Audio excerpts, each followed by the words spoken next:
Before we begin, Ernest, let us kindly ask for your patience for just a few more minutes to let people join the webinar. We will start in 3 minutes sharp.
Great. Good morning, afternoon, everyone.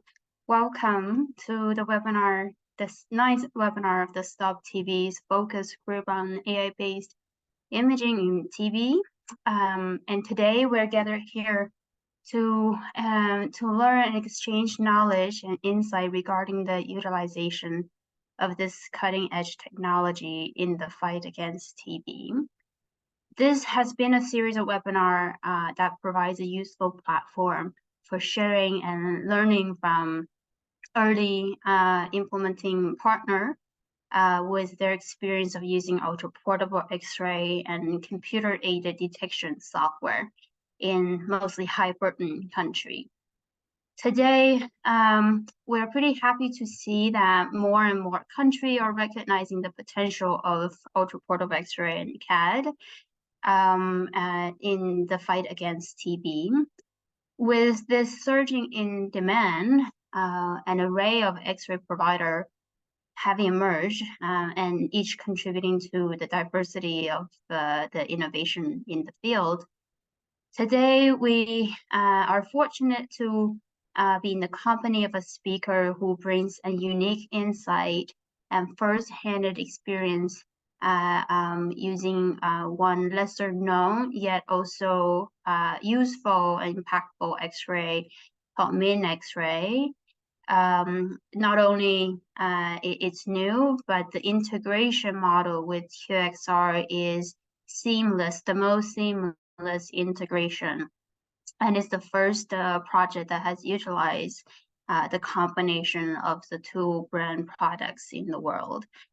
So, and before we get into it, I just wanted to quickly go back to the principle of this series of webinar is to be very interactive. So we hope you also will take this opportunity to engage in open discussion, in asking questions and contribute your experience and knowledge.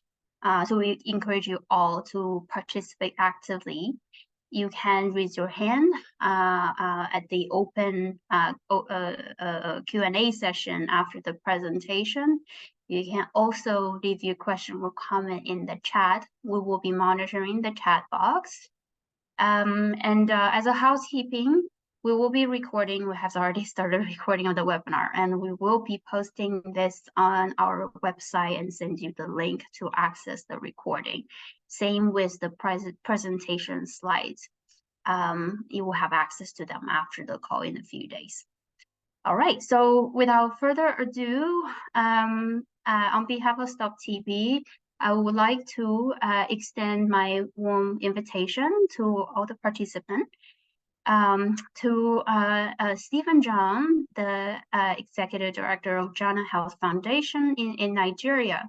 He will lead us on a journey through his experience using ultraportable X-ray and CAD in northern Nigeria.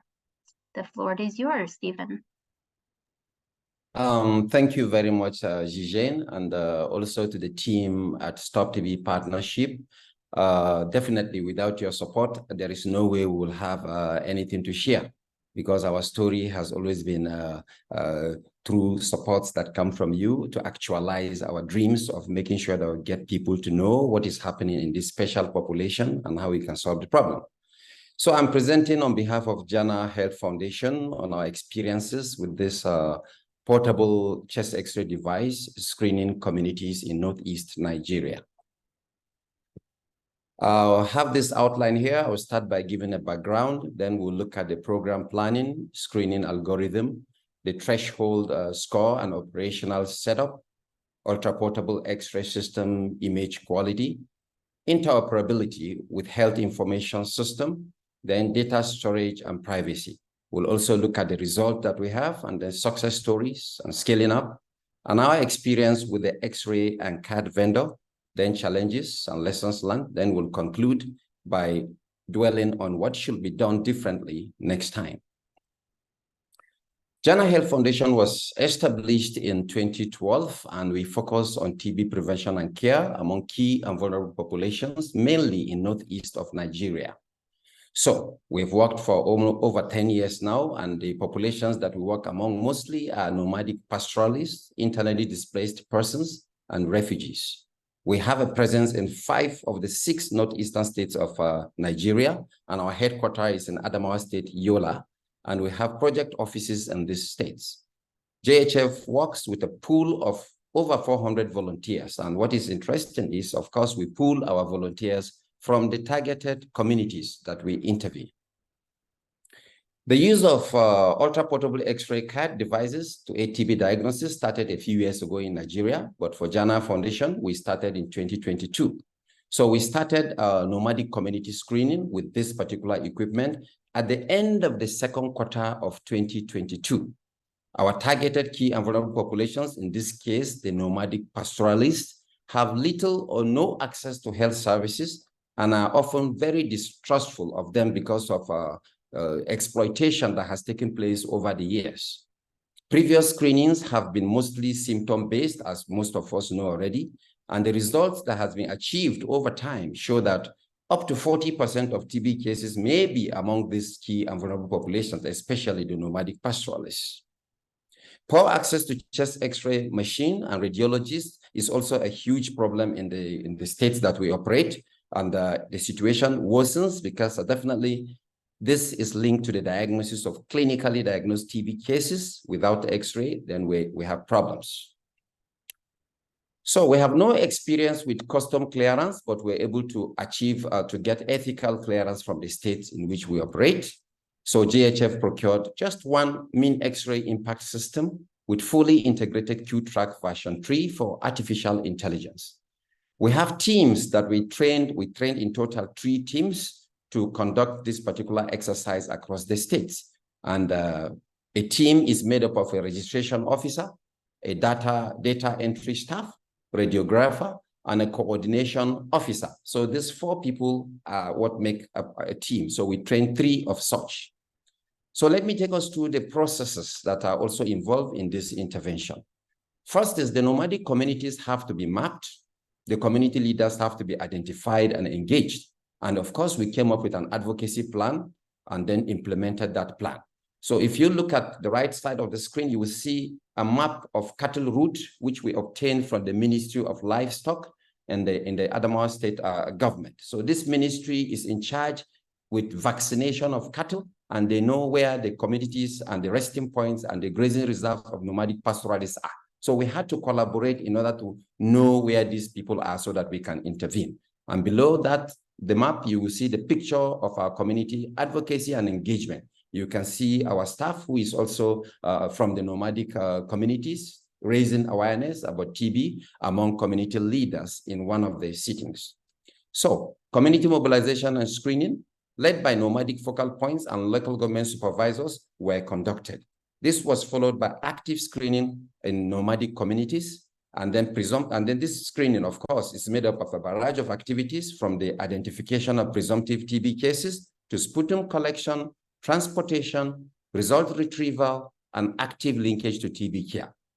What is also important is that result sharing has become a very important component of this particular intervention. And this is why the nomadic people, we have a very good acceptance among the nomadic people, because they are always waiting to hear what is the outcome of the screening. And we are able to do that during our strategic advocacy visits. So the program planning. Our main X-ray impact system equipment is very portable and easy to use, easy to set up, user-friendly. It is made up of a few components. First is the generator, and the next is the DR panel, and then it has a laptop that is connected with it. In that laptop, you have the Q-Track software. It is completely wireless with 2 light tripods, very easy to carry. It takes like 3 minutes to set up. And in a day, assuming you have the whole working hours of 8, you could shoot up to 200 images, depending on the location. For us, we travel an average of 2 hours to access the nomadic community. So this shortens the time that we have for screening. So we have an average lately of about 100. So there are no additional items that were procured locally. And there's easy access to our manufacturers, because when we have any kind of issues, especially at the beginning, in the second quarter, third quarter of last year, 2022, there are some times that we had to reach back to our manufacturers and ask questions about the uploads, which we have difficulties, but at the end, it was the network that was the problem. And sometimes there are some variables also that we wanted to be added to the screening, the screening system. So here we have our algorithm. So in this algorithm, you will see the advocacy and engagement of key and vulnerable population is the first. So after the entire advocacy process and the engagement, it all starts with the mobilization of the community for screening. Now, when this is done, everybody comes to a registration and symptom screening point. And this is done in order to identify pregnant women and non-consenting adults, and then under 5s who are excluded. I would like to say here that the acceptance for the screening is 100% among the adults. We have never had an instance where someone did not consent to screening. And we also use this point to identify presumptive TB cases, and we document the symptoms so that we can do it. It can help our analysis later. At the end of the whole registration and symptom screening, everybody except those that are excluded are channeled to chest X-ray screening using the ultra-portable device.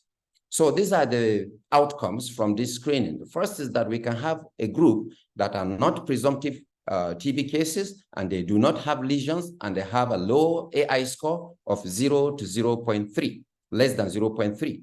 So this group are canceled on TB, discharged, or referred.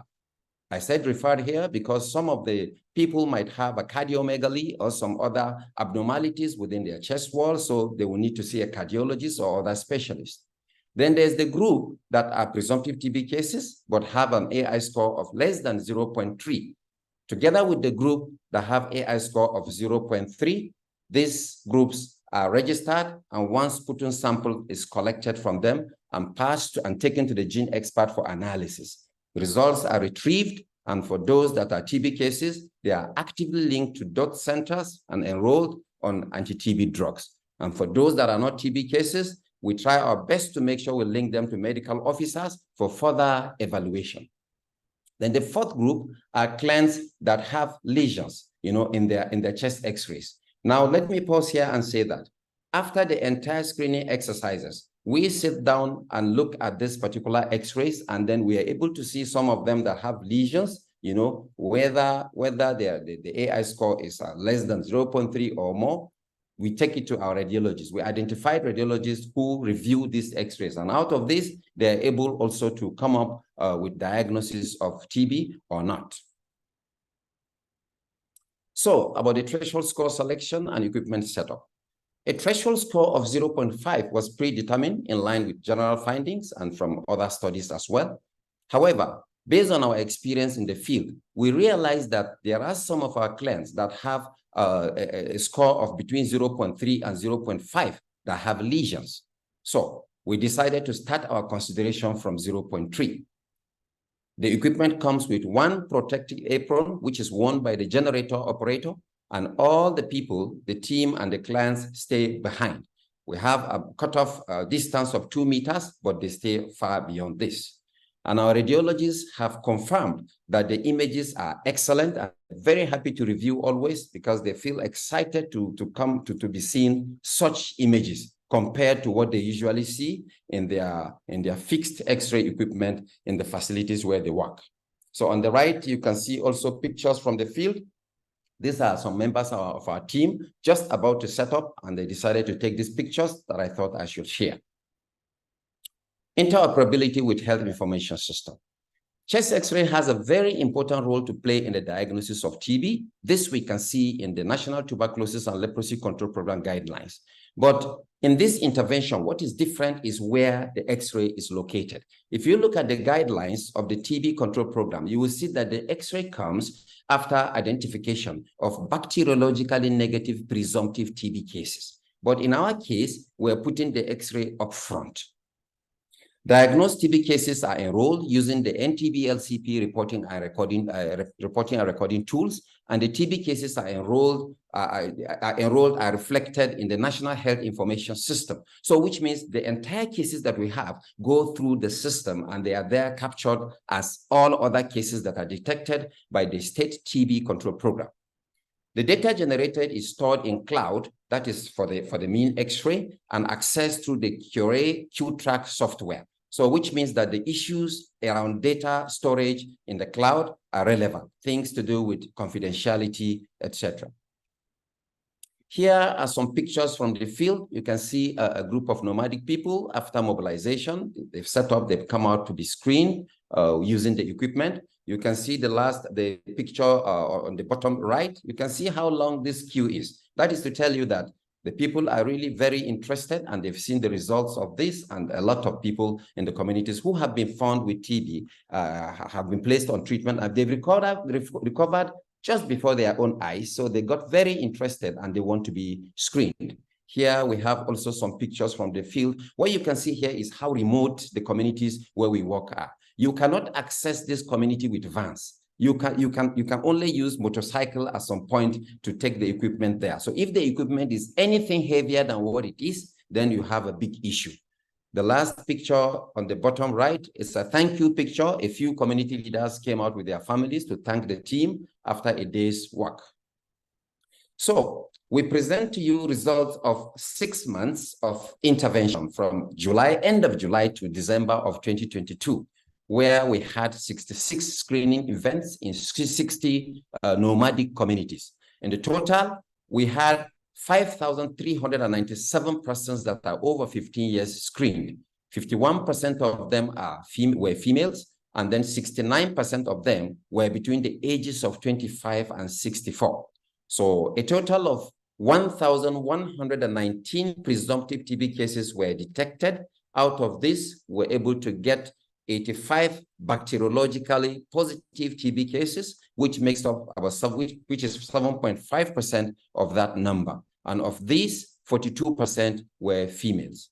So what is interesting to note here is that if we take the cutoff point from 0.5 of the mean X-ray, you see that we can detect 89% of these bacteriologically positive cases. But if we go down to 0.2, 0.3, 0.3 to 0.5, we consider the cutoff point from 0.3, we're able to detect 95% of the BAC positive TB cases. So again, we try to look at what can be detected using just cough for 2 weeks, which is the common thing that applies across all clinics that are implementing TB control here. So using cough for 2 weeks or more, you only end up detecting 40%.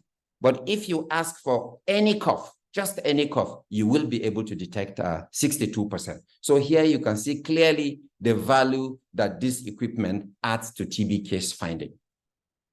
Our success stories, at least we're able to provide access to TB services for the nomadic pastoralists and other key vulnerable populations. And the diagnosis of TB among people without symptoms is also happening, because our prevalence survey, I remember a couple of years ago, showed that a high proportion, close to 40% of the clients that were screened that came out to be bacteriologically positive do not have symptoms of TB. So this equipment is able to pick out this from the population. It also reduces the turnaround time for diagnosis of clinical TB. And it also improved TB case notification, more especially the clinically diagnosed cases. Let me say that when we started implementing TB control among these vulnerable populations, especially the nomads, we had over 90% of our cases being bacteriologically positive. We were not able to detect clinically diagnosed TB cases. Now, and you know, that is a huge problem. It shows that clearly we are missing this group. But now with the arrival of this ultra-portable chest X-ray equipment, we're able to detect a good number of clinically diagnosed TB cases. And let me say that in the results section, we detected 85 bacteriologically positive cases, but we had 117 clinically diagnosed cases after the entire evaluation of the medical officers and then the radiologist. We're also able to reduce, there's a reduction in the sputum testing requirement, because before you can have people just come in without symptoms or with symptoms getting screened by gene expert. But here you have a selection of those that really need the screening. So at the end of the day, you don't have people that do not need to be, do not need to have their sputum screened. Then the intervention is presently being scaled up. We started with screening all age group in nomadic communities in one state. Now we are working in 3 states. Up till yesterday, we're just coming from the field where we went to supervise some of the screening activities in a neighboring state. We also are able to use this equipment to provide support for the World TB Day screening in Adamawa State, for example. And I know the other states in the Northeast have always been campaigning, trying to talk to us to bring the equipment, but we only have 1. So if we had 6, we will have deployed to each of the states, and you will see how fast we can control TB in this area. We also provide support for special medical outreaches that is run by government. Sometimes the government here do outreaches, and then they heard about this equipment, and they ask us to come help them out, and we deploy the equipment, and they were very happy with the performance of the equipment. The Nigerian Medical Association Week in Adamawa State also benefited strongly from the use of this particular equipment. At the moment, we're targeting malnourished children in nutritional health facilities across 3 states that we are intervening now. So it's older children. We're not of course screening less than 6 years with this particular equipment.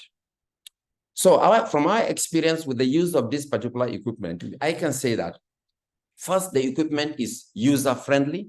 It is very convenient. It is portable. It is very easy to transport, and you can set it up in any remote community. You can even hang the DR panel on a tree, even if your tripod is not there. So this is how easy you could use this equipment. And our target communities are so excited about this screening that we have 100% acceptance from all the nomadic communities that we've been screening. There is no single incident of anyone that says he doesn't accept to be screened. Then the vendors have been very, very supportive, like I mentioned earlier. The occasional issues that we had with upload of images, they were able to attend to it quickly. And then, of course, introduction of key symptoms into the QQ track, because we sat down and identified key tuberculosis symptoms and made sure that they are included in the Q track system. Then provision of power backup for mean X-ray computer. That was a challenge, but they were able to help us to get a backup for the computer. The computer can only have power for 4 hours. But where you can work, where we work more than 4 hours, we have issues. But now that they provided the batteries, we don't have any problem. All the other equipment have 2 batteries, and they can screen for over 8 hours daily. What are the lessons learned? First, the chest X-ray and AI eased access of remote, hard-to-reach community to TB services. This was not the case in the past. And we also learned that, of course, this equipment as it is can go closer and closer into hard-to-reach areas than larger van-based system or any other kind of system, that is placed on a vehicle.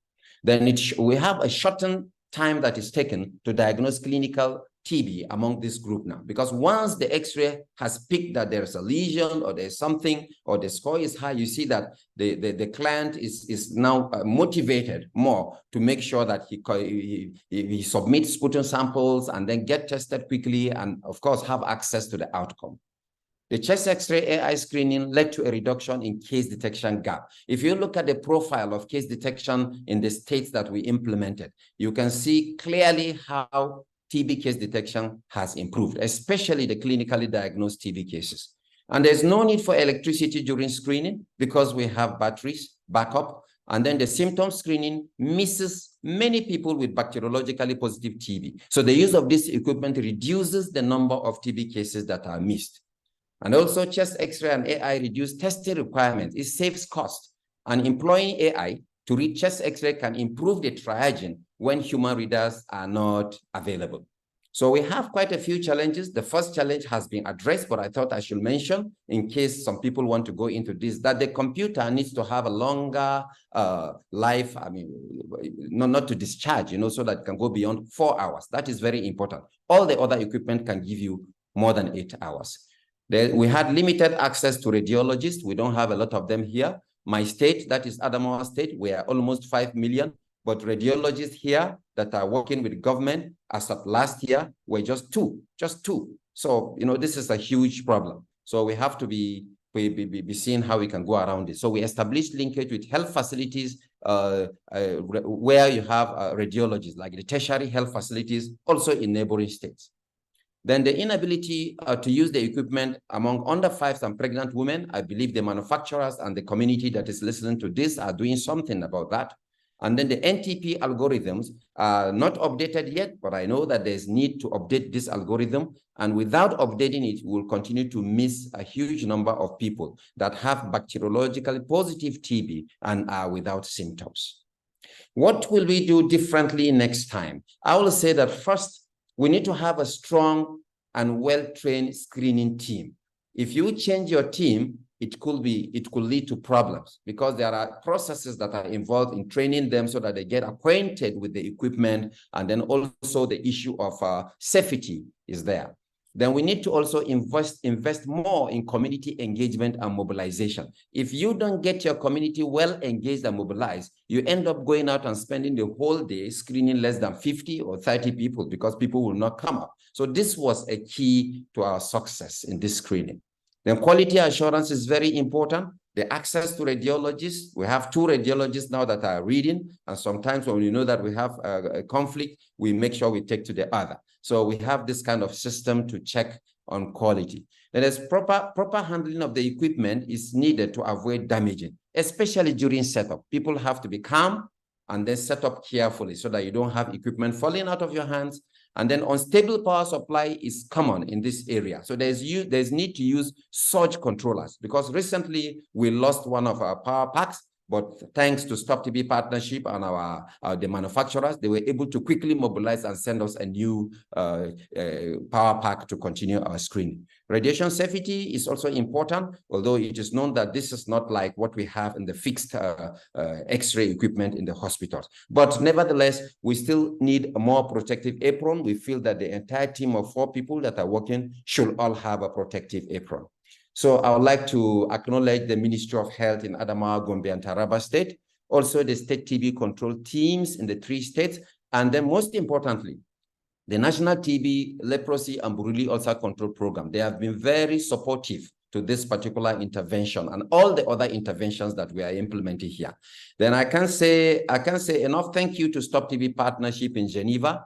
I don't know what to say to them, because where we feel we are tired, they make sure that they motivate us. They make sure that we keep going, and we have continued to go, and we have seen today the result of what we have done.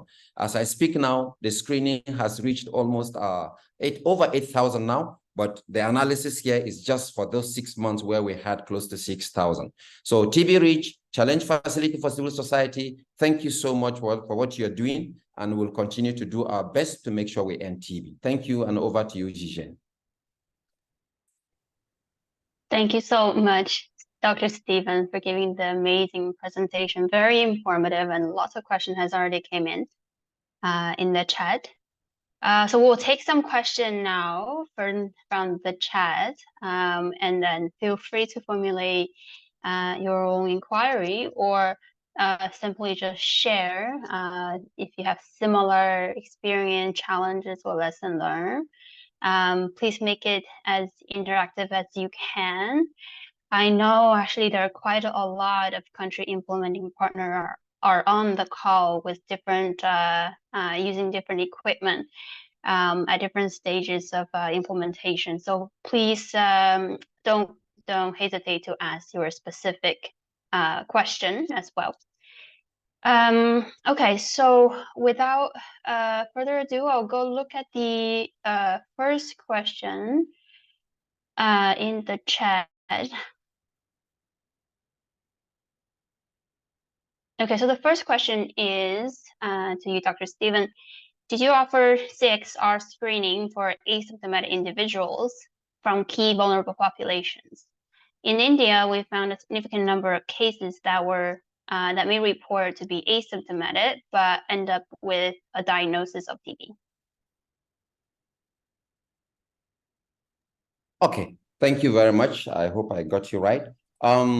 Yes, I think going through the literature, what is in India, that is the proportion of people that have TB that are without symptoms is equivalent, is similar to what we had in Nigeria during the prevalence survey. I happen to have led a team, so I saw the information firsthand. So definitely the equipment has been very helpful in picking out this particular group of people that have TB without symptoms. I don't know if I answered the question completely. Yeah, I think also in your algorithm, you did offer screening for asymptomatic individuals. So yes, that's pretty clear. Everybody except the pregnant women and the under fives, you know, and those that did not consent, of course, was screened. So yeah. Or maybe I can follow up by asking, is it a parallel? So everyone in the community receive an X-ray, or it's a negative sequential? Meaning those who have TB, including those who have TB suggested symptom, do they still get X-ray, or they go straight to sputum collection? If someone already has TB, of course he doesn't qualify for this. But the community members, all of them, that they have access. We screen all of them except those that are pregnant and those that are under 5. But people that are already diagnosed with TB that are on treatment, of course, no, we don't screen this. Yeah. Great. Okay. So our next question is from Tori. Did all people with a negative expert result and TB presumptive CXR have clinical consultation for potential diagnosis of non-bacteriological TB? Well, we do our best to make sure that we link this group to the medical officers at the facility level. It is not optimal because the communities where we operate are so far away from where the facilities are. But in cases of the communities that are closer to health facilities with doctor, yes, we're able to link them up and make sure that they are screened further. In fact, in some instances, we contribute to the transportation of this group of people to the medical officers. Wow, well, that's good to know. Thank you. And the next question is from Ken. Excellent work and clear improvement in active TB case finding. I'm concerned about the people with CXR abnormality that are not TB. Are there efforts underway to follow up or refer elsewhere for those patients? Also, the increase in clinical diagnosis of TB is a double-edged sword, as some of these will not have TB diseases. So there's actually 2 questions. And should I repeat the question, Dr. Stephen? Yes, please repeat it. I didn't get the first part. The first part is concerning those people with abnormal checks X-ray finding, but it's not TB. Any effort to follow up on those patients?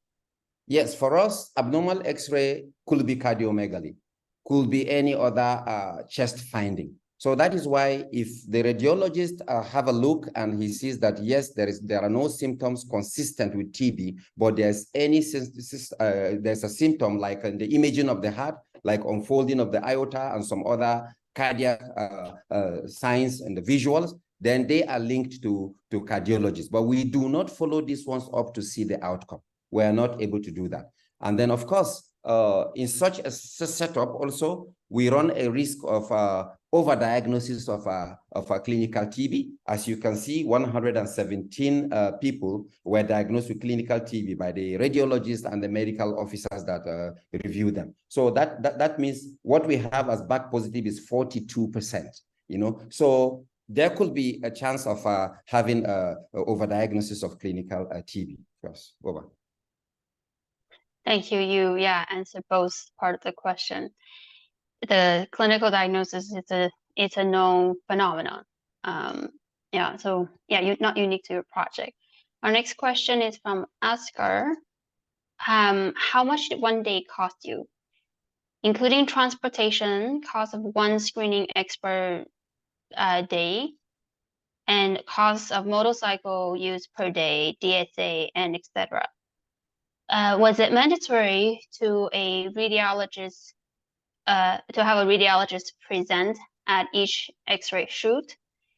Did you include a radiologist's presence at the screening into the day cost? Okay, first about the cost, we are working on that. I think we're going to have a separate publication on the cost. So I can't say anything about the cost of this intervention right now. But it is not mandatory. We have never had a radiologist present there. But what we had was radiographers on some of the occasions, you know. So it's after the entire screening that we now take the entire system and then go and sit with the radiologist to review those X-rays. And then where he picks those that he thinks are presumptive TB cases, then we go back and make sure that we get them, we give them access to other tests if it's required, you know, to make a diagnosis of TB. So this is how it works. But we don't have the radiologist going to the field. Like I said, in the entire state, we have 2 radiologists. Too bad we'll have to wait for your publication on the cost. So that is, a lot of people ask this question. All right, so then the next question is from Elizabeth. How do you explain in 2 weeks of screening low sensitivity? Do you think that people with TB cannot accurately estimate the duration of their cough, or these are indeed short duration cough and disease caught early? Sorry, can you take that again?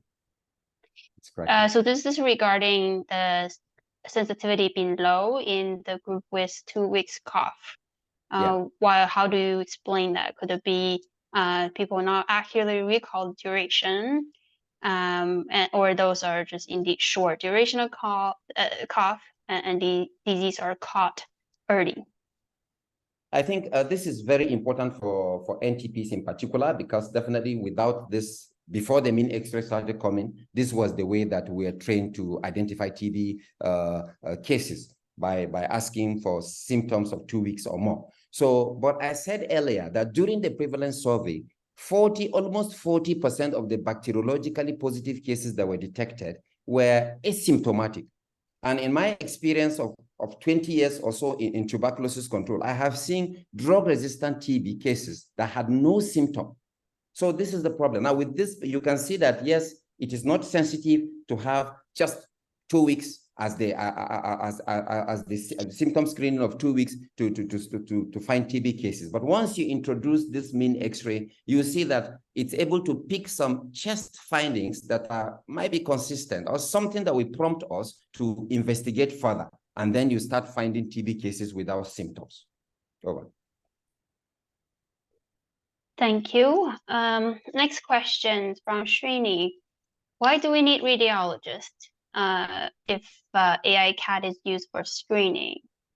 In fact, with a 0.3 cutoff, you can diagnose almost all TB.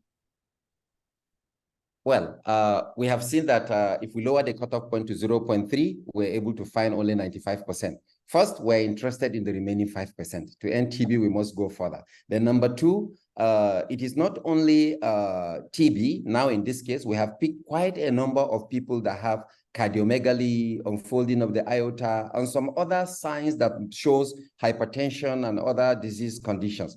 And we have also seen people that had some abnormalities within the chest that is not TB. Now you can see that in this era of integrated service delivery, it is very important to also try to address as much health problems as possible. So the radiologists have been quite helpful, and I feel that we will need them for this particular reason. Over. Thank you. Just to follow up on this, and to clarify, does that mean when your CAD with QAI actually report on non-TB abnormality like cardiomegaly, as you mentioned, or you have the radiologist read all the slides? No, the radiologists do not read all the films. What happens is after the entire exercises, we sit down to look at the images, and sometimes we find some images that have some lesions or some things we don't understand, even with an AI score of less than 0.3 sometimes. So this is just a few. I give you an instance. After 3 weeks of work in Adamawa State, I think the close to almost 90 to 100 shots, that is images per day for 3 weeks. We're able to identify about between 30 and 40 of such kind of x-rays, just a few, not much. And then this was what the radiologist attended to before we moved to the next stage. Over.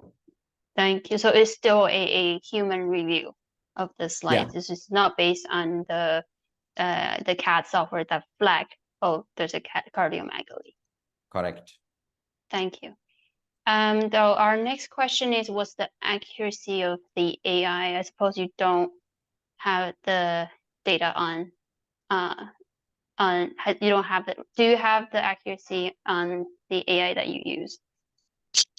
Well, you know, this is the first that we're using, and then from what we have seen and the earlier analysis, from 0.3 cutoff point, we're able to pick 95% of bacteriological positive cases. We have not actually compared, I have not compared with other findings from other users of other equipment, similar equipment. So I can't say much on this, but what I know is that from our work, we can see that if the cutoff point is from 0.3, we can get 95% of the TB cases. I think it's fairly accurate. Over. Thank you. And similar to the threshold from Mary, how did you come up with the cutoff point? Is it specific to the machine, or is it specific to your population? Well, you know, there were experiences from similar key and vulnerable populations and other studies. I believe we were guided to come up to use that cutoff point of 0.5, because at the beginning it was 0.5. This was based on findings and other researches elsewhere in similar population. But we changed a bit because, like I said, we started seeing things at between 0.3 and 0.5. Then we decided to bring it down on our own. So this is the story of the cutoff point. Thank you. And I think the next question is also around accuracy, so I'll skip this.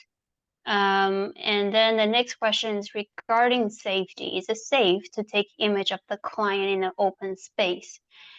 And would be nice if you add your experience regarding how you keep all materials safe while traveling.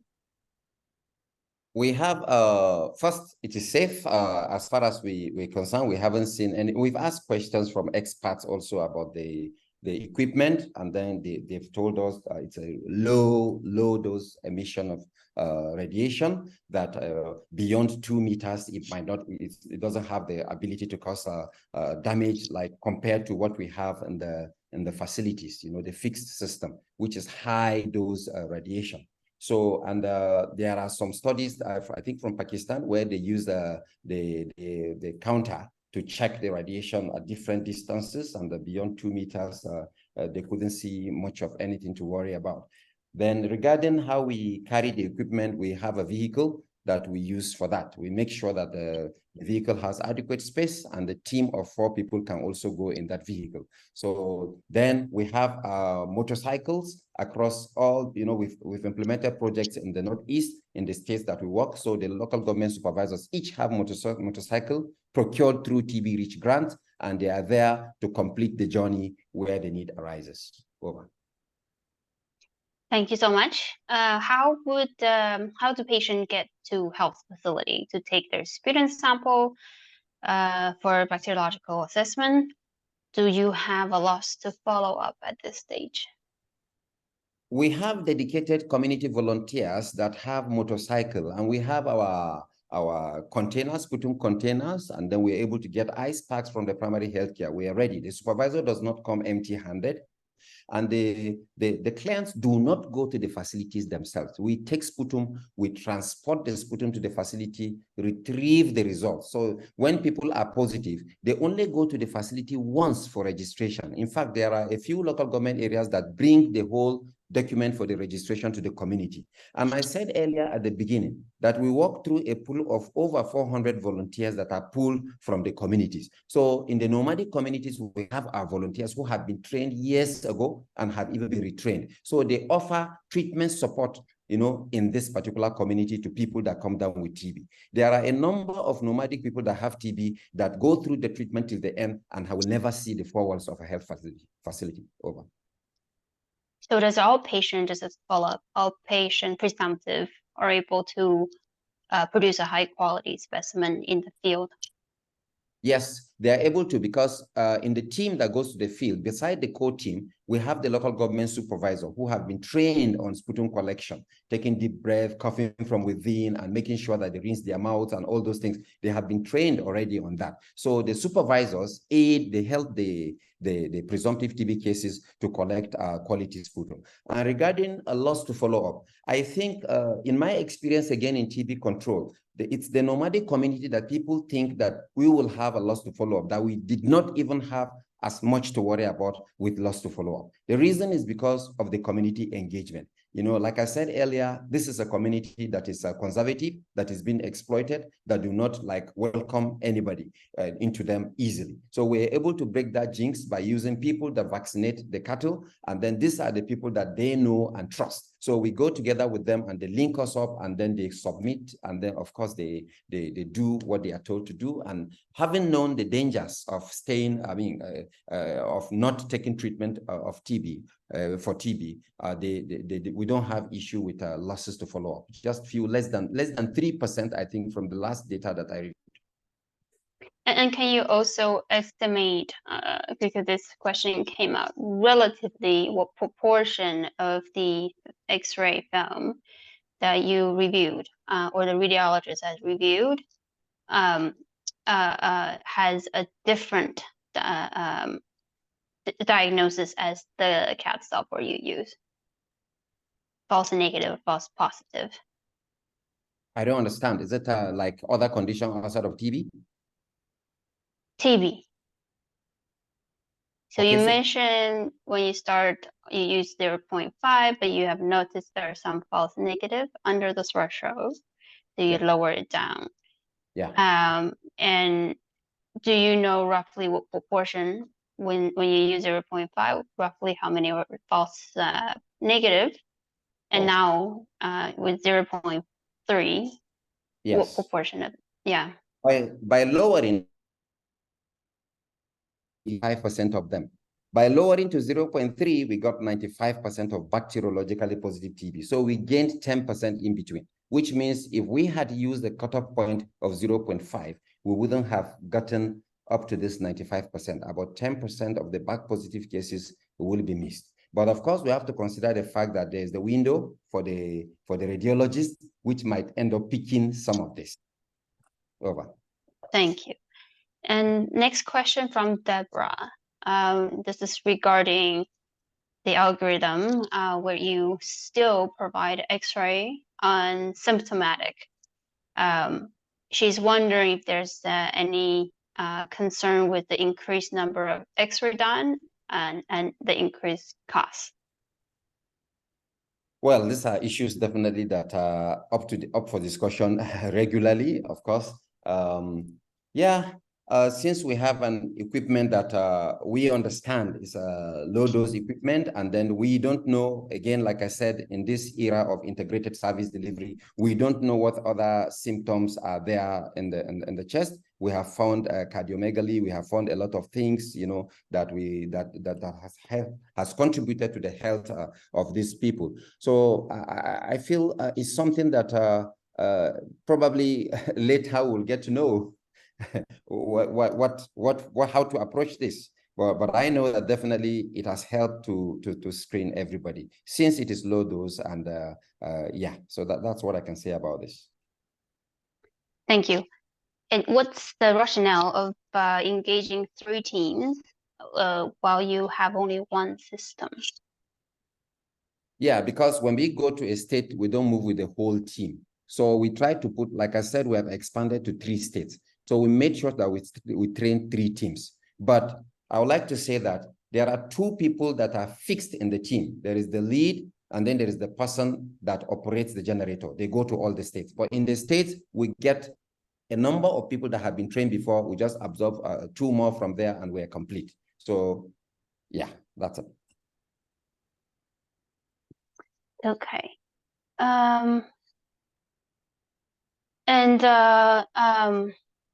Sorry, the next question is, besides AI reading, any medical doctor, non-radiologist, also review the X-ray remotely?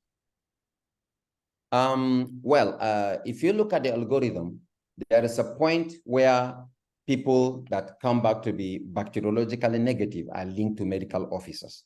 So here is a place where we are not able to be on top of the reviews, because when this is done, it's the medical officers that review them, and then they might order for X-ray, and it might not be our own equipment. So a certain number of the nomadic people go through this route, but a good number of them go through our own radiologists, right from the first 4 points up there. I don't know if you're looking at the screen. Maybe if I take you back to where the algorithm is, you see what I mean. So like here, this area here, from the gene expert analysis of the samples taken, those that don't have TB, they go for clinical evaluation. This is not the radiologist in this area. It's not the radiologist. That's a medical officer, you know, that is, and we're not able to, we can't say 100% of the people in this group are able to see the medical, because this has been an issue from the beginning. But up there in the 4th option here is where we have our radiologist, who goes to review the X-rays after weeks of activities in the States. And then, of course, he makes decision on this, and people that are found to be positive are put on treatment. Over. Thank you. I'll take 2 more questions, and we have some housekeeping message, and then we have to close. The next question is from Max. Are you planning to look at TB treatment outcomes? Definitely, because the data that we have are segregated. We can easily plug into the system and then of the NTP and extract, you know, this data, and then look at the treatment outcome. Yes, we want to look at the treatment outcome, because we have to continue to build the evidence. You know, the earlier treatment outcome that I spoke about, where we have 2 to 3% of loss to follow up, was from a study in one of our grants. Then the X-ray was not there. This was in 2011, 2012. You know, so now it's good to also look at the treatment outcome of the people that we have in this particular intervention. We're going to do that. Thank you. I wanted to ask if you conducted the study to decide the use of threshold of 0.3 and the sensitivity specificity at both thresholds. So this is a repeated question, not really a study, but that's based on experience. Yes. But before I see we don't have a lot of time left, but I wanted to just give a last chance to our participant live. If they have if you have any question you want to speak up and discuss, you can raise your hand now, and we'll still give you a few more minutes to raise your question.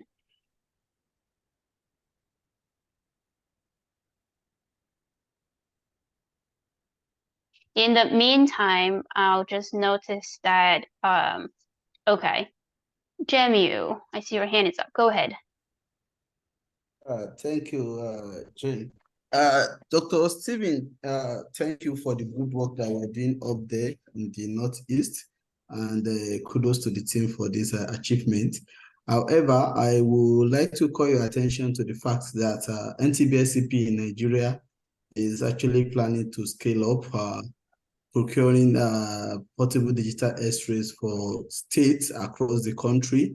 So I will indulge you to work closely with the program managers across the state where you work, so that you can work with them and share experience with them and engage them properly on how to implement up there, because you can give them that technical support since you have the experience already. And thank you once again for the wonderful presentation. Thank you.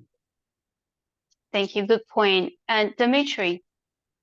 Hi, very nice presentation. And I have a question. So will this data be anyhow later available for analysis, like for AI and etc.? Yes, definitely it's going to be like this one that I presented today for the 6 months in 2022. It's already has already gone to the publishers, and we have some presentations to make at the Union Conference in France on it. And the one that we're doing now, that we expanded to the other states, is also being developed, and we are also going to get it out published. Over. Thank you. Yes, on that note, exactly, Jacob, who's the head of the TB Reach team here at Stop TB, supported this project, just left the comment here that data on accuracy, the paper will be published soon in a few days. If people are interested, it will be on BMC, the Global and Public Health Journal. If it's available, we can send the article along with the recording of the presentation. And speaking of the union, I think you will be interested to know there is a workshop that the SubTB and USA jointly put together on the 14th of November as the official program of the union. The title is called Programmatic Implementation of New Screening, Diagnostic and Digital Solution to Decentralize and Strengthen TB Detection. So this workshop will feature the country experience on the use of ultraportable X-ray and CAD, as well as TrueNet and diagnostic connectivity solution, and that are introduced by from this INTP Introducing New Tools project. The time of the workshop will be from 8 a.m. to 2 p.m. only in the morning.